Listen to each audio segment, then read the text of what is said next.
खुलुमबाय लोगोफोर, नोंथांमोनखौ हारिमुनि गोदान रादाबाव फिन बरायबाय। आसा खालामो नोंथांमोना रादाबखौ आबुङै नायलांगोन आरो भिडिअखौ लाइक होनायजों लोगोसे आंनि चेनेलाव जायफोर गोदान बिथांमोना अन्नानै चेनेलखौ साबस्क्राइब खालामदो।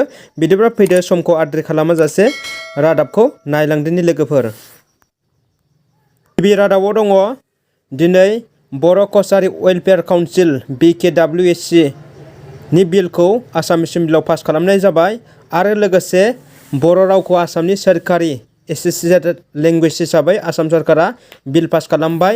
बे खौरांखौ मोननायनि उनाव दुलाराय बर' फरायसा आफादा आसामनि गिबि मन्त्रि सर्बानन्द सन'वाल आरो रांखान्थि मन्त्रि बिथां हिमन्त बिश्व शर्माखौ साबायखर बावहरदों।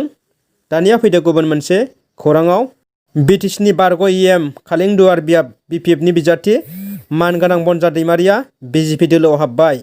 दासान्दि राजखान्थिनि दैदेनगिरि बिथांमोना हानजा सोलायनाय आरो बास्लायनाय गोबां नुनो मोनदों। बेनि गेजेरावनो BTCनि मोनसे समनि BPF नि गोख्रों मावथि थामहिनबा EM बिथां बनजा दैमारिया BJP दोलोआव हाबबाय।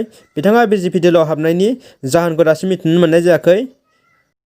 धोनसिरि बियाब AIUDF नि बिजाथि मिथाराम बसुमतारिया गावनि सापर्टारखौ लानानै UPPL दोलोआव दिनै हाबबाय होनना मोनसे रादाबनि गेजेरजों मिथिनो मोननाय जादों।